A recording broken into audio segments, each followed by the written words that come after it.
معیشت کا پہیہ چلانے کے لیے بڑا قدم، بنیادی شرح سود یکمشت مزید 2% کم۔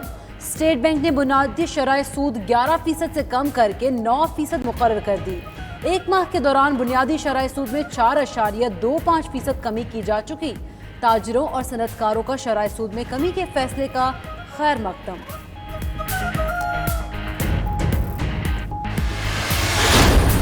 اسٹیٹ بینک کے مطابق پاکستان میں شرح نمو 2% اور مہنگائی 9 سے 7% تک آ سکتی ہے۔ عالمی معیشت بری طرح متاثر ہوئی، خام تیل کی قیمتیں گری، کاروباری سرگرمیاں محدود ہوئیں۔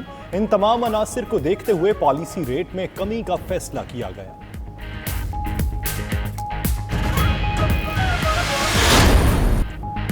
معیشت پر دباؤ، آئی ایم ایف سے پاکستان کو ریلیف پیکج ملنے کا امکان۔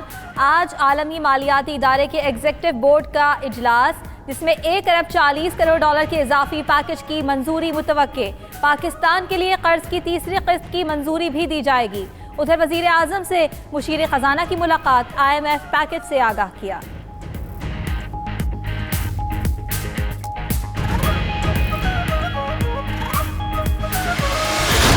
12 تاریخ کو عمران خان صاحب نے اپنی اپیل لانچ کر دی گلوبل لیڈرز کی طرف۔ ہم نے خطوط ارسال کر دیے۔ یہ استدعا کی پوری گلوبل اکانومی اس سے متاثر ہو چکی ہے، کاروبار بند ہیں اور جاب لیسنس ہو رہی ہے، نہ صرف پاکستان میں، امریکہ جیسے ملک میں۔ پاکستان سمیت دنیا بھر میں معاشی نقصانات بڑھ رہے ہیں۔ وزیر اعظم نے 12 اپریل کو عالمی رہنماؤں کو خطوط لکھے۔ شاہ محمود قریشی کہتے ہیں دنیا میں آمدن گر رہی ہے، اخراجات بڑھ رہے ہیں، قرضوں میں ریلیف سے ترقی یافتہ ممالک کو بھی فائدہ ہوگا۔ سیکریٹری جنرل اقوام متحدہ نے عمران خان کے مطالبے کو سراہا۔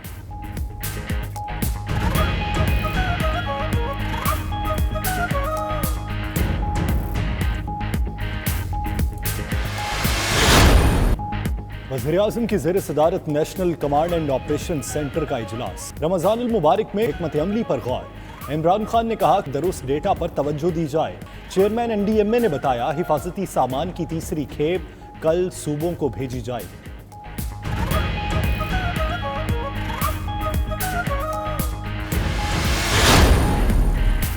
وزیر اعظم سے معروف عالم دین طارق جمیل کی ملاقات۔ عمران خان نے مولانا طارق جمیل کی آگاہی مہم کو سراہا، کہا علماء کرام کا تعاون درکار ہے، وہ جلد علماء کرام کے وفد سے ملاقات کریں گے۔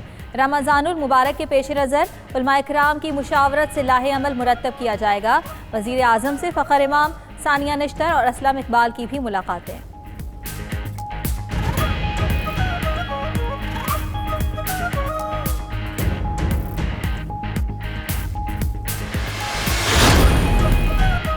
پنجاب میں رمضان بازار نہ لگانے کا فیصلہ۔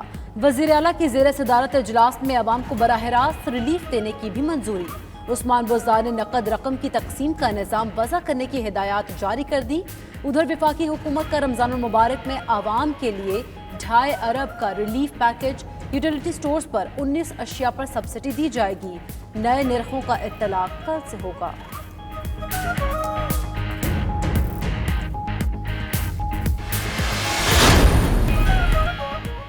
سندھ میں جو بھی آنا چاہتا ہے وہ یہاں کے قوانین کی پاسداری کرے۔ مراد علی شاہ کہتے ہیں سماجی دوری بہت ضروری ہے، اس وقت اپنے لوگوں کی صحت اور زندگی کا سوچ رہے ہیں، کوئی تنقید کرے تو کرے۔ قمر زمان کائرہ بولے پوائنٹ سکورنگ نہیں کرنا چاہتے، وزیر اعظم سندھ حکومت کے پیچھے پڑے ہیں۔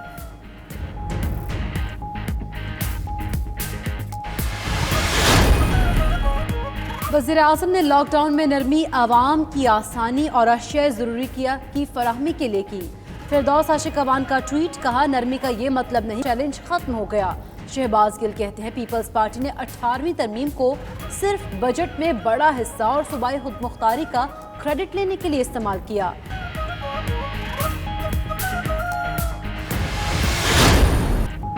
قوم کے جذبے کو سلام، تمام پاکستانیوں اور افواج پاکستان کو سلام۔ سینیٹر فیصل جاوید کا ٹویٹ، کہتے ہیں وزیر اعظم ریلیف فنڈ میں 1.49 ارب روپے جمع ہو چکے۔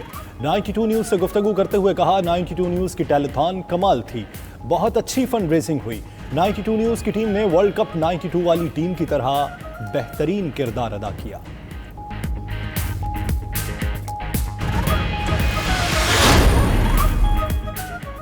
وزیر اعلیٰ خیبر پختونخوا کا مزدور طبقے کے لیے کچھ کاروبار کل سے کھولنے کا اعلان۔ محمود خان کہتے ہیں لوگوں کو بے روزگار کر کے گھروں میں نہیں بٹھا سکتے، 13 ارب کا پیکج دیا ہے، غریب لوگوں کو پیسے ملیں گے۔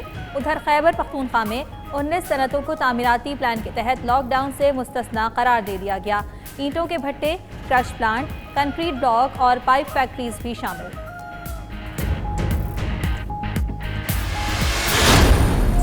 13 سال میں قومی خزانے کو 4,802 ارب روپے کا نقصان ہوا۔ Power sector scandal inquiry report میں مزید ہوش ربا انکشافات۔ رپورٹ کے مطابق سبسڈی اور گردشی قرضے کے باعث قومی خزانے کو نقصان پہنچا۔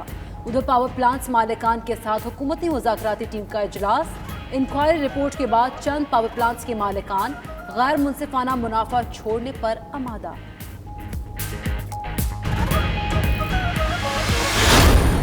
شہباز شریف پھر نیب کے ریڈار پر، کل طلبی۔ اپوزیشن لیڈر سے وراثت میں ملنے والی جائیداد کی تفصیلات طلب۔ نیب لاہور نے بیرون ملک اثاثوں اور بینک اکاؤنٹس کی تفصیلات بھی مانگ لیں۔ فیملی کو دیے اور ملے تحائف کے بارے میں بھی آگاہ کرنے کا کہا گیا۔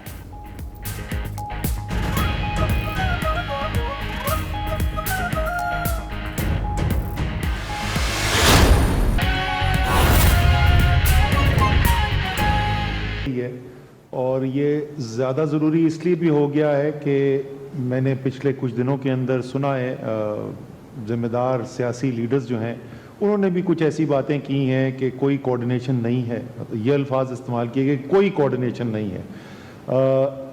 تو میں آپ کو ذرا سی تفصیل میں بتانا چاہتا ہوں کہ کوارڈینیشن کیسے کی جا رہی ہے، اور جتنے بھی لوگ پاکستان میں ایمرجنسی سچویشن کے اندر کام کرتے رہے ہیں ان سب کی مشترکہ رائے یہ ہے کہ آج تک پاکستان کی تاریخ میں کبھی بھی کسی ایمرجنسی حالات کے اندر اتنی آرگنائز طریقے سے، اتنی منظم طریقے سے آپس میں کوارڈینیشن نہیں کی گئی جتنی آج کی جا رہی ہے وفاق، تمام صوبے، آزاد جموں اینڈ کشمیر، گلگت بلتستان سب کے درمیان۔ نیشنل کوارڈینیشن کمیٹی اس نظام کے اوپر جو سب سے بڑا فورم ہے وہ ہے، وزیر اعظم چیئر کرتے ہیں، تمام صوبائی وزراء اعلیٰ اور آزاد کشمیر کے وزیر اعظم جو ہیں وہ اس کے اندر شرکت کرتے ہیں، اور اس کے علاوہ کچھ وفاقی وزراء بھی ہوتے ہیں۔ میری گنتی کے مطابق آج این سی سی کا 9واں اجلاس تھا، یعنی کہ جب سے یہ فورم بنا ہے تو پچھلے 1 ماہ کے اندر لگ بھگ 9 دفعہ اس کی ملاقات ہو چکی ہے۔ تو آپ سوچ سکتے ہیں کہ یہ کوئی ہفتے میں کوئی تقریباً اوسطاً 2 دفعہ ملاقات ہوتی ہے۔ میں یہ بھی بار بار لوگوں کو یاد دلاتا ہوں کہ اس وقت یہ لوگ جو شرکت کرتے ہیں، جو صوبائی وزراء اعلیٰ ہیں، آزاد جموں اینڈ کشمیر کے وزیر اعظم ہیں، یہ 4 مختلف سیاسی پارٹیوں سے تعلق رکھتے ہیں۔ گلگت بلتستان اور آزاد جموں اینڈ کشمیر کی اس وقت حکومت مسلم لیگ نون کی ہے، سندھ کی حکومت اس وقت پیپلز پارٹی کے پاس ہے، بلوچستان عوامی پارٹی سے تعلق رکھتے ہیں بلوچستان کے وزیر اعلیٰ، اور پنجاب اور خیبر پختونخوا اور وفاق میں تحریک انصاف کی حکومت ہے۔ تو یہ تو جو اوپر نظام ہے اس کو اور مزید اسٹرینتھن کرنے کے لیے، تاکہ یہ تو پالیسی ساز فیصلے کریں گے، اس کے بعد ان فیصلوں کے اوپر عمل درآمد کروانا، اور وہ گراؤنڈ سے سارا کام کر کے وہ ریسرچ جس کا بھی کچھ کا ذکر کر رہے تھے ظفر مرزا صاحب، کچھ اس کا حماد اظہر ذکر کریں گے، کچھ اس کا معید یوسف کریں گے، یہ تمام جو مختلف اس کے پہلو ہیں اس کی کوارڈینیشن کر کے، ریسرچ کر کے، آپس میں مشاورت کر کے این سی سی کے سامنے فیصلے رکھنے کی ذمہ داری نیشنل کمانڈ سینٹر کے پاس ہے۔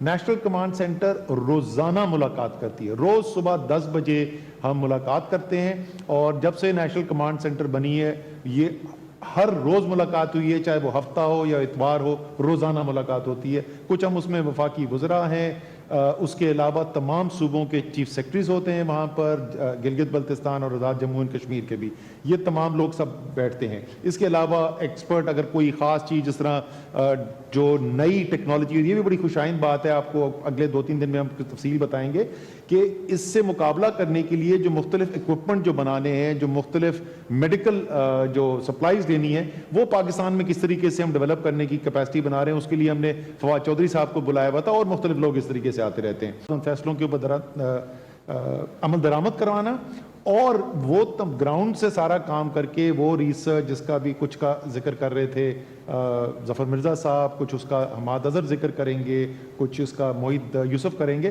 یہ تمام جو مختلف اس کے پہلو ہیں اس کی کوارڈینیشن کر کے، ریسرچ کر کے، آپس میں مشاورت کر کے این سی سی کے سامنے فیصلے رکھنے کی ذمہ داری نیشنل کمانڈ سینٹر کے پاس ہے۔